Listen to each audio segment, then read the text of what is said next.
In order to truly embrace the present, we have to get over the past. That means honoring it, embracing it for what it was, and enjoying the times that we had with the past. But to hang on to that past can only cloud the present for us. If we still hold on to the old days, we can't truly appreciate what is happening right now. And when it comes to Metallica, some albums have made that hard to do, but this album absolutely does the opposite. It doesn't sound like any Metallica album before it. Wholly unique, heart-wrenching, and passionate. And to truly embrace how fantastic this album is, we have to realize that Metallica aren't the 20-year-old thrash titans they used to be. In 2023, they are the 60-year-old metal gods of now that have gone through and experienced their life, gotten over addictions, and learned about their emotions. And for the first time in a long time, the band, well, James really, have given us an emotionally powerful, heart-driven music that creates a whole new era in Metallica's history. They've matured as men, and now so has their music, and the result is easily Metallica's best album since 1991, and arguably deserves to be placed in line with the classic 4-album run of Ride the Lightning, Master, Justice, and the Black Album. Welcome back to the heaviest show in the universe. My name is Kane Irvine, and today we are reviewing Metallica's brand new album, 72 Seasons. Now I'm gonna get this right out of the way. I am a huge Metallica homer. They are my favorite band of all time. But that doesn't mean that I'm not hard on them when I have to be. I'm not gonna sit here and tell you that Hardwired to Self-Destruct was a fantastic album, or that Death Magnetic was a fantastic album, and I'm definitely not gonna sit here and tell you Saint Anger was a fantastic album, even though I personally really enjoyed it. Hardwired to Self-Destruct was at times boring with tons of skippable songs, but definitely a lot of really good tracks too, namely Spit Out the Bone, Moth into Flame, and the title track. When Death Magnetic came out, it was a breath of fresh air, but since hasn't aged too well, especially when it comes to the production and songwriting. But in 2023, Metallica has blessed us with an album that is worthy, finally, of their legendary title. Let's get into it. Right off the bat with the title track 72 Seasons, we have an awesome bass line from Rob, and I think that's fantastic because I believe the band needs to have a lot more of him pushed up into the mix, so hopefully that's a sign of things to come. And it's an absolute classic thrash riff that follows. It is so refreshing to hear Metallica jam these out. And then Lars kicks in with a halftime drum beat at around the 1:15 mark, and it feels so good. What's immediately present here is that there are tons of awesome riffs just in this first song alone, and that becomes a theme throughout the album. But another theme that is present here and stays throughout the whole album is James' voice. The guy ages like fine wine. I'm not gonna mess around. This is James' best performance on any Metallica album ever. That includes the Black Album. He has mastered his craft. He is the greatest metal frontman in history, the greatest metal vocalist in history. Doesn't mean he's got the most talent in history, but his delivery and his passion are what sets him apart from the rest. I want to focus on the riffs for a little bit here because there's so many fantastic riffs. I was so pleasantly surprised. And that's without getting into the 4 tracks that they released already. So I want to start with Shadows Fall. This intro riff is one of the best riffs I've heard from them since Justice. It's twangy and bluesy, and it's got that load reload vibe on. And I was worried that this awesome riffing wouldn't last, but it did last. It did. Of course, as everyone knows, on Screaming Suicide, there was so many awesome thrash licks on there. But then on Sleepwalk My Life Away, there's this awesome groove that really showed me how much groove that they put into this album. Because right on the next song, You Must Burn, there is another crunch and groove, and I couldn't believe it. They are literally riffing out like the 4 dudes that started this band in their garage having a great time. They are loving playing this music, and you can feel it, you can tell in all these riffs. And a perfect example of this is at 3:45 on You Must Burn.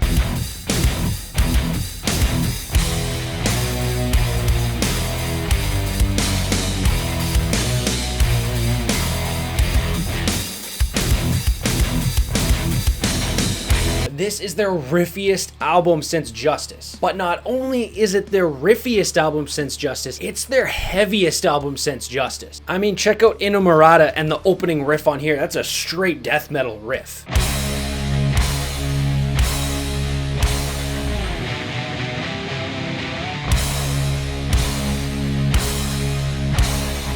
I could go on and on about the amount of amazing riffs, mind-blowing amount of amazing riffs that these 60-year-old men have put on. You would think that after 40 plus years, these guys would be out of ideas, seeing as their last few studio albums were kind of boring at times, but it's not the case. They feel so rejuvenated here. I don't want to spend too much time on these riffs because I want to talk about why they feel so rejuvenated, and I think I know the reason why. And that's in the lyrics. The lyrical content in this album is some of the most heavy stuff that they've ever broached, especially since Justice. James Hetfield has always talked about his past trauma and the issues with his parents, being raised as a Jehovah's Witness and being outcast in society for it. He's always talked about how he's never really felt like he was a part of the groups around him in life, and that can be difficult. And so we've seen him write about that a few times, but now he's written a whole album about all of these emotions that he's learned to embrace and feel over the past 40 years. This is an album written by a very mature group of men that know how they're feeling, that know how to deal with their emotions. And while the riffs are heavy, the lyrics are incredibly heavy too, and they complement every part of it. Lyrics dealing with suicide and temptation and addiction to substances are littered throughout this album. And as we know, Hetfield has gone through a very public battle with alcoholism and recently entered rehab a few years ago again. And it sounds like he's overcome those demons and really learned about them this time around. And this has been his outlet, and man, it's powerful. This album is powerful in a different way than previous Metallica albums, because it's not just powerful in the way that the riffs hit you or the way the drums hit you or how deep the bass is. It's powerful in the way the lyrics are delivered, because while the lyrics are exceptionally well written, the delivery is even better. This is a whole new band writing this stuff. There's so much emotion, there's so much passion, and it intertwines with the lyrics and the riffs and the solos. Dude, what the hell? These are some of Kirk's best solos ever. I found myself loving almost every single one of them. There wasn't too much wah. Really, there was. These were all incredibly bluesy and twangy solos that really hit you deep. The past little while, it's kind of felt like Kirk's been on autopilot with his solos. You know, he puts his foot down on the wah and he rips her, and there you go. But these ones, he's ripping for sure. Like, he's ripping up and down that fretboard like nothing else. But there's a lot more passion in it, just like with the rest of the album. And both Kirk and James are playing off each other here, and not just separately, as if I'm associating James with the riffs and Kirk with the solos. They're doing it together. In Room of Mirrors, there's a change up at the end of the song around 3 minutes and 33 seconds that's very Blackened-esque, and you can tell that this is the two of them together, putting their masterful guitar minds together and creating something incredibly cool.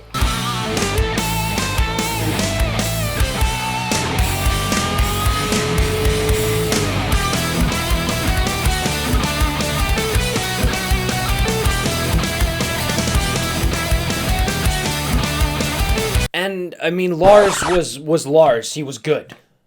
He was good. Okay, there was some pretty sick beats going on there, and he kept his rhythms pretty well. It was good. He was better than good. I was impressed with him this album. But that doesn't mean I don't have any bad things to say about this album.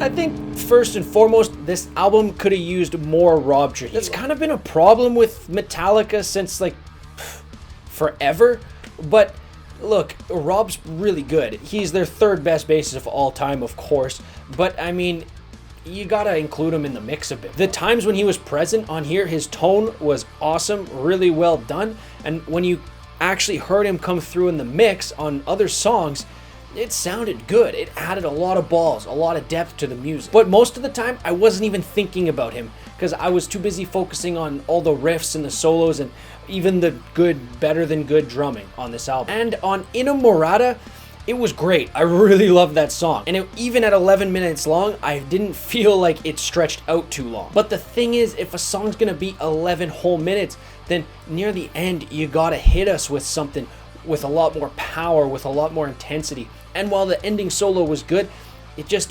didn't meet my expectations for what I was expecting of an 11-minute song. I was sitting there listening to it expecting like, oh, here it comes, baby, here it comes, here it comes.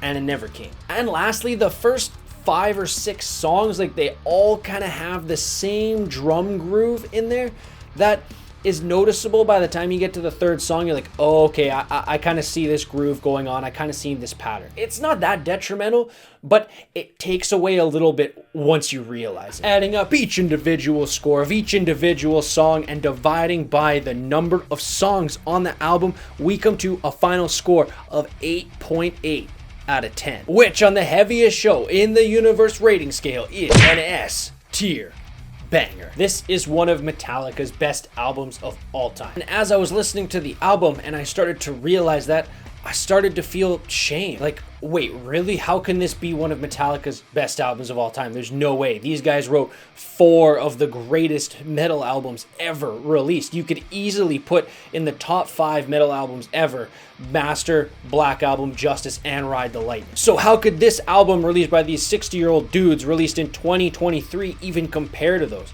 I started to really feel ashamed of that. But then I realized that it's possible for artists to grow and make different music that's just as good as their old stuff, even though it doesn't sound the same.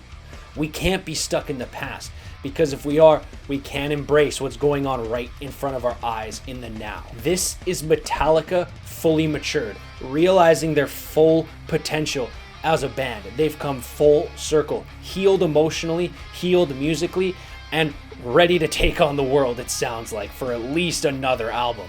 But if this is their last album, well, it's a banger. Don't be stuck in the past. Embrace the now, be in the now, and I promise you, you'll also enjoy this album as much as I did. You guys are awesome. Thank you for watching. And of course, as always, long live metal.